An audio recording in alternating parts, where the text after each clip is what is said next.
আসসালামু আলাইকুম। তো আজকে আমার ভাই ভাস্তা ভাইগনা আমার বাসায় বেড়াতে আসছে আলহামদুলিল্লাহ।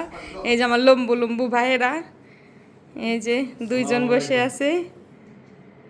তুমি কি বলবা বলো?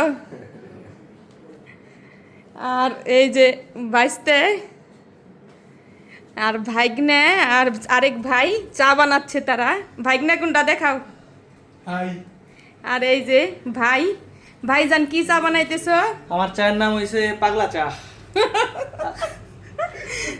চামিচ দিয়ে একটু ইয়ে করে দেখাও। এই চা যে নিয়াত করে খাবে তার শরীরে যত শুকনো শুক আছে সব যাইব, দূরে যাবো।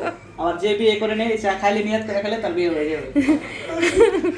আমার ভাইয়ের কাছে যে মেয়ে বিয়ে বসবে সে সবসময় আলহামদুলিল্লাহ সুস্থ থাকবে, কারণ আমার ভাই এই পাগলা চা বানাই বানাই খাওয়াবে। হ্যাঁ, এটার মধ্যে কি কি দিছাও ভাই? এটা বেরতে দিছি, লবণ দিছি, চিনি দিছি, একটু দুধ দিছি, আদা দিছি, এটা নাম জানি কি, তারপরে এলাচ, এলাচ দিছি, লবঙ্গ, লবঙ্গ সবকিছু মিক্স তারপরে করে চা দিছি। পাতা। মানে স্পেশাল একটা ইয়ে আছে, এটার মধ্যে একটা ইয়ে আছে, মানে দোয়া আছে, এটা দেওয়া যায় না কারণ যে সবাই ভালো হয়ে যাবে খাইলে। আমার ভাই আবার কিছু জানে তো এর জন্য। হ্যাঁ, তো এর মধ্যে আবার ইও দেওয়া হয়েছে, কফিও দেওয়া হয়েছে, কফি মিক্সড আছে। তো এর নাম হচ্ছে পাগলা চা। ইনশাল্লাহ আমার ভাইয়ে সবাইকে খাওয়াবে। যে আসবেন হ্যাঁ, চ্যানেলে সাবস্ক্রাইব করবেন, সবাই এসে করবেন। সবাইকে খাওয়াবে আমার বাসায় বেড়াতে আসলে। কে আল্লাহ হাফেজ, সবাই ভালো থাকবেন।